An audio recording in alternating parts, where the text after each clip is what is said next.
Welcome to the Probate Nation. My name is Richard Ruddy. In part one of this program, we introduce financial powers of attorney, its intended use, some common situations in which powers of attorneys are abused, and the importance of picking carefully the agents named to handle your finances. Tonight in part two, we will discuss some more common situations in which a power of attorney is abused, go over the remedies available to sue an agent who violates your trust, identify ways an agent can protect themselves against charges of abuse, and much more. To continue this discussion, we are pleased to have back as our guests two very experienced Virginia attorneys who deal with these issues every day in their offices and in the courts across Northern Virginia. Our first guest has practiced law in Northern Virginia since 1993. His practice concentrates on contested or complex estate, trust, and elder law cases, adult guardianships, estate and trust administration, and estate planning. He has been appointed by the local Virginia courts as a guardian and conservator for incapacitated adults, as curator and administrator for estates, and trustee of trust. He is certified as a guardian ad litem for incapacitated adults by the Virginia Supreme Court since 1998. He's rated as a super lawyer in the areas of estate planning and administration and estate and trust litigation. Our second guest has practiced law in Fairfax County for 27 years. He is AV rated by Martindale-Hubbell and named to Virginia's legal elite of super lawyers. He is a litigation counsel of American Fellow, has served on the Virginia State Bar's Clerical Professionalism course faculty, and he is a member of the Virginia Bar Association's Wills, Trusts, and Estates Legislative Committee. Please welcome back attorneys Joseph Stewart and Yama Shansab. Guys, welcome back. I appreciate you guys coming back to talk about this some more. Yama, I'm going to come to you right away and talk about, common abuse example number 7. Changing retirement account beneficiary. Can or should an agent use the POA to name themselves as the beneficiary on a retirement account? Well, the answer to the question can depends on whether that's in the document. Does the power of attorney document permit that kind of change to be made? And apart from making those changes by one spouse on behalf of another, in the most common situation where we have an adult child or someone unrelated to the principal, the answer is generally no. You should generally not use the power of attorney to designate yourself as beneficiary of a principal's retirement accounts, even if you're empowered to do so, because typically that's considered to be self-dealing. It may lead to a breach of fiduciary duty claim. And so you really want to look at the estate plan of the principal, and that's going to basically decide whether that's an appropriate course of action to take or not. So, Yama, again, we talk about these things which we see all the time. Can an agent remedy any of those concerns by having the principal make the changes either on the form, have them sign the beneficiary form themselves, or frankly nowadays go online and enter the change online? Does that solve the problem or potential problem? I'm going to give you a lawyerly maybe. And the reason I say maybe is because sometimes that is all you need to do. If it's there's no question of capacity and there's no question of lack of understanding by the principal of the consequences of that action, it might be appropriate for you to ask the principal to make that change. But if it's going to be a change that deviates from the estate plan of the principal, or it's a late in life change, it is going to draw some scrutiny. And the answer is you're better off just letting the principal make those decisions and take those actions on their own rather than sort of helping the principal along to make changes on your behalf. So, Joe, I'm going to come to you now and talk about common abuse example number 8 in our program, which is some irrevocable planning and excessive fees that are charged. So, again, we come back to can or should an agent use the power of attorney to undertake some irrevocable planning to qualify for Medicaid and incur what some might characterize as excessive fees to do so? Well, that's a little bit more complex, Richard, but oftentimes principals are concerned about the cost of care, especially late in life. They're anxious to try to preserve some of their assets for their children, for example. But irrevocable means they can't be changed. So there is some planning that might be done in some circumstances, but that amounts to giving away money. In other words, conveying money from the principal to a trust or other persons in order to qualify for Medicaid.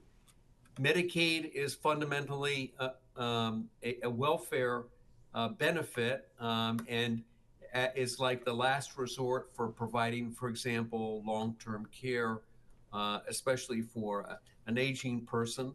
But the use of that can be very problematic, especially when it's the agent himself or herself who are who are benefiting from the transfers, the irrevocable transfers that you can't really get back. And then oftentimes the planning itself is very costly. Um, so the fees can be very high to, for example, do the initial planning and also maintaining the plan going forward. So it could easily run into the tens of the thousands. So it's something that you would not want to take unless it was clear that it would benefit the principal. Not in situations where the principal has substantial assets typically, but sometimes in other cases it might be advisable to do that. But again, you'd have to seek good advice before doing that. Okay. Yeah, I'm going to come back to you, kind of do a little cleanup for us. So, what are some of the other common abuse examples that you see people that you have encountered with people using powers of attorney? Well, the most common abuse that we see is late life changes to an estate plan carried out by the agent on behalf of the principal. So a month before mom dies, we see that the estate plan has changed, and that the driving force and maybe even the signing individual making those changes is the agent of mom's estate planning documents. That's certainly an abusive behavior that we all encounter, and I know Joe has encountered in his practice as well. The other one is, just to take the other side of that coin for a moment, is sometimes the abuse occurs not by the agent, but by the way that other people interact with the agent. So an estranged sibling turns up after mom's death and challenges the perfectly proper use of the power of attorney by the agent. Some would say that that's an abusive situation where an estranged child has no history, has no contact with a parent, and just comes in to make and mount challenges to the way the agent helped their parent for the sake of doing so. That's also somewhat abusive, and we see that frequently in our practice. Another one, which is very difficult sometimes to discern but happens a lot, is the agent will fill out a form, like a payable on death designation, and they'll fill it all out, but they'll get mom to sign it, and then they file it, changing the account over to themselves after death. That's difficult sometimes to detect, but it happens, and those are all abusive situations we run across. Joe, let's talk a little bit about abuses without using the power of attorney. And we kind of touched on that during the course of our conversation about all the various abuses, but what are some of the common techniques used to accomplish the abuse without actually using the power of attorney? Yeah, a common abuse is an agent adding their name to a joint account with the principal with right of survivorship. In recent years, the problem has arisen about changing beneficiaries online. So many institutions are allowing, for example, account holders to online specify a change in beneficiary for an account or even a life insurance policy that, and they rely on things like DocuSign to accept that. The agent may have access to a lot of information about the principal, a social, date of birth, access to the email account for the principal or the cell phone. And those are all things that are often used to supposedly to certify that the institution is dealing with the principal when in fact the agent may be orchestrating the entire thing. Yes, So online I'm sorry, Joe, go ahead. No, it's just that's come up more frequently in recent years with the onset of remote executions of documents. Yeah, that very much is an issue. Now, Yama, let's talk about what are some of the common explanations or excuses for the abuses that agents give for the various abuses we've just talked about? Well, the most common I run across is Mom wanted me to have this money. I talked to her and she really wanted to give it to me. Another one, of course, is I deserve it because I took care of Mom or Dad. And sometimes they say, oh, well, they made me they made me the payable on death beneficiary because they wanted to avoid probate. Now, some of those things may be true, but oftentimes it's just self-serving. Yama, do you find that in some instances that the agent simply did not know they could not or should not use the power of attorney the way they ended up using it? Yes, by and large, many of the instances where someone has maybe transgressed or appeared to transgress what the power of attorney calls for are innocent. And frequently we run across someone who's just uninformed or uneducated. I know Joe has run across those kinds of folks as well.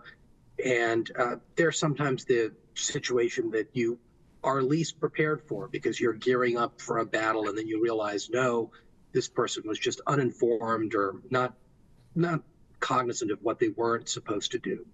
Sure. And generally in those situations, a lot of times there may be an ability to put the genie back in the bottle just because they realize that, and there may be some transfer issues, but otherwise we can solve the problem and not have to go to war over it.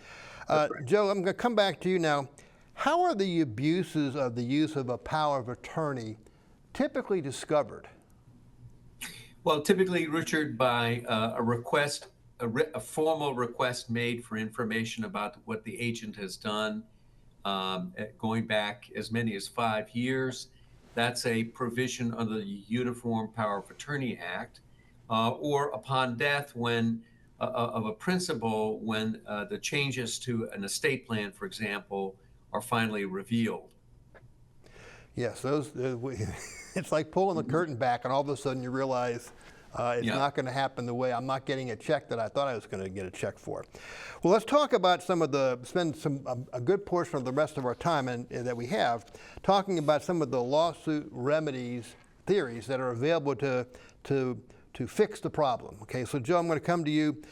Let's talk about breach of fiduciary duty. What is it, and can you give us an example? Yeah, a fiduciary is just a person who is acting for the benefit of another person and is holding some assets or cash belonging to that person. And in that case, such as an agent under a power of attorney, you have a special duty of trust to the other, the principal in that case. And a breach of that duty would be the typical breach that we find is rather than acting for the benefit of the principal, you're acting for your own benefit. And that often constitutes a breach of trust. So next one is undue influence, Joe. What is undue influence, and can you give me an example? Sure. Undue influence is legally when you're attempting improperly to influence take over the will of another person so that they will enact something or change something that goes to your benefit and not the benefit of the person himself or herself. Sometimes in law, that sort of undue influence can be presumed, especially, for example, often in the case of a misuse of a power of attorney. An example would be, again, a changing of a beneficiary of a life insurance policy that occurs improperly by an agent. Yeah, I'm going to come to you now and talk about a couple of things. One is conversion. What is conversion, and can you give us an example? Sure. Conversion at its core is simply taking or wrongfully taking and keeping another person's personal property without the owner's permission. And in a civil setting rather than a criminal setting, we think of it in terms of a phrase that Joe used in the prior program, civil theft. And that's really a good definition of conversion.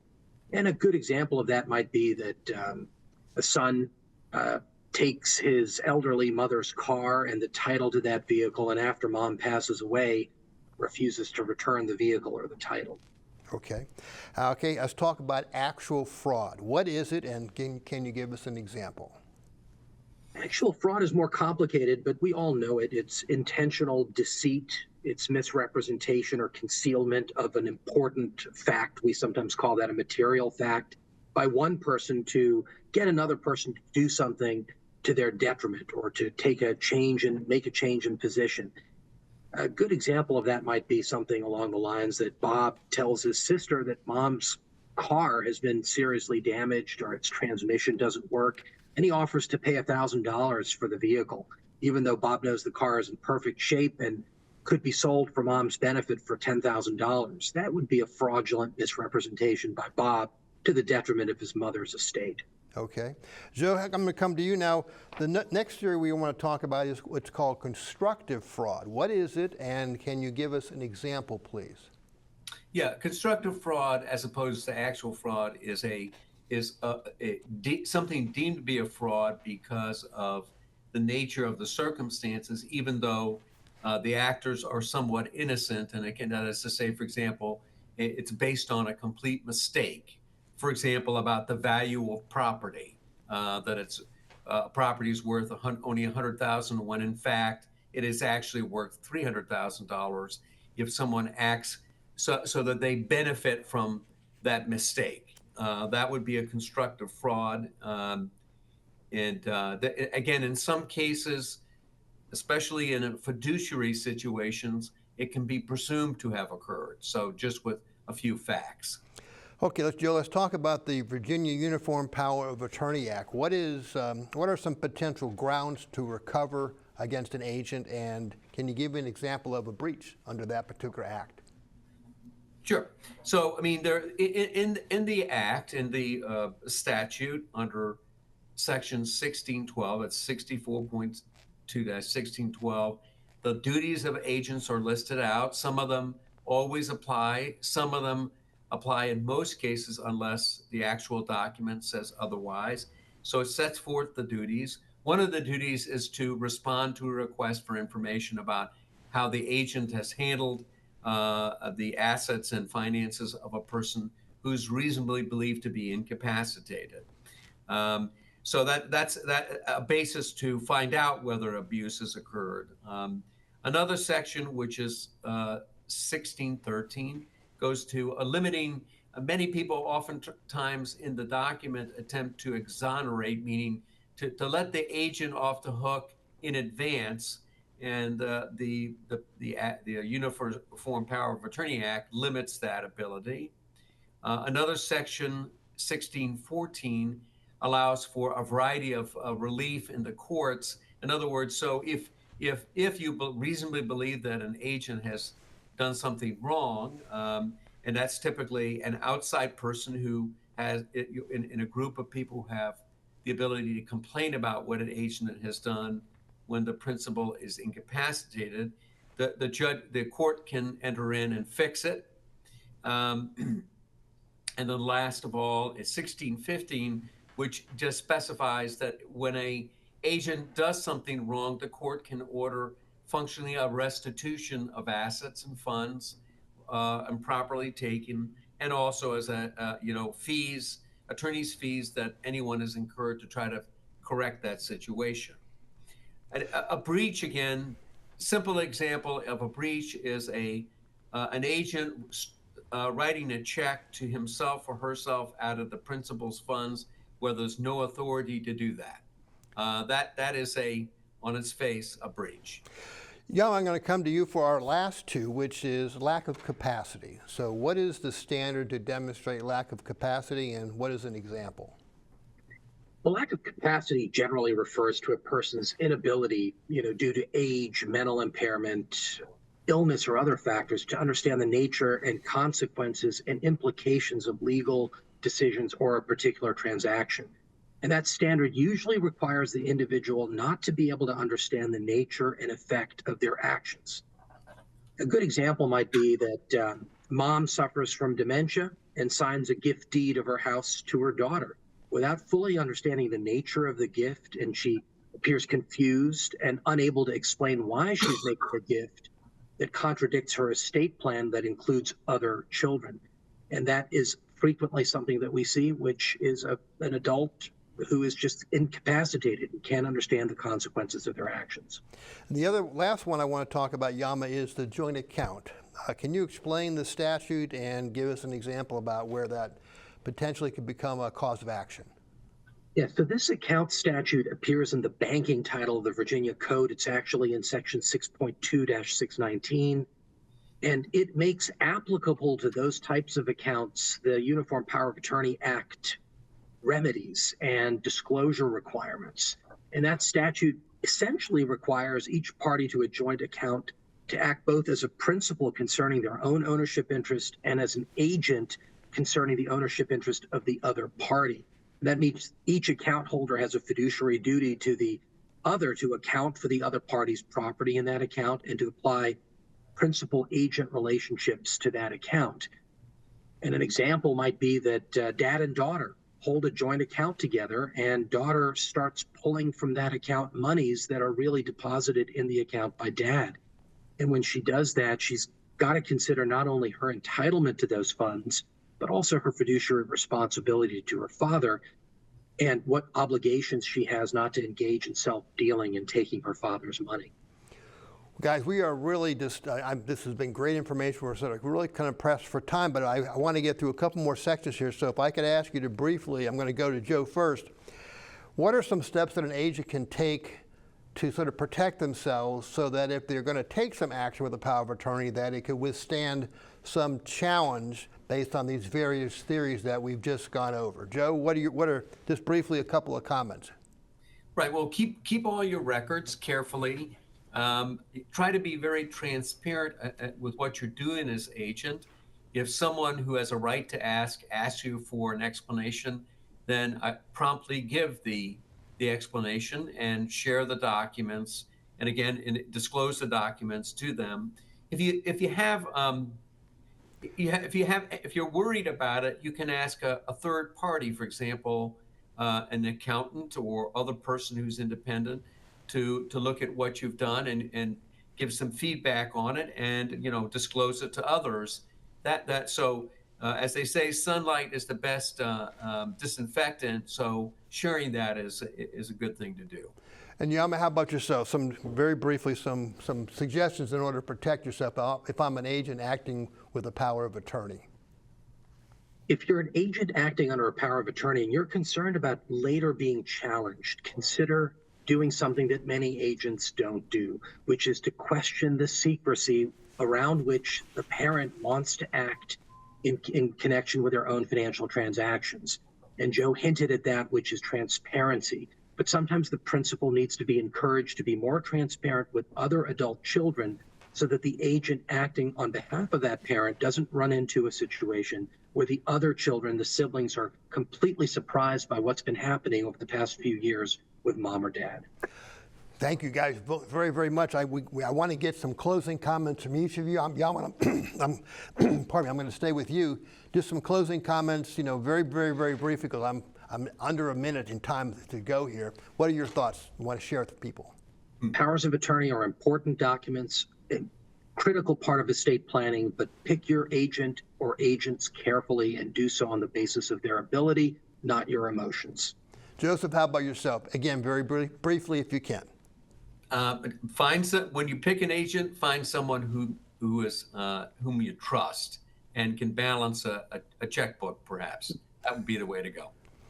Guys, once again, I want to thank both Joe Stewart and Yama Shanstov for taking the time, both over a course of 2 shows, to really just enlighten people who are going to be named as agents under powers of attorney, that they are things they need to avoid, things they need to do, and that they're being trusted, and so they need to carefully protect that trust and act appropriately.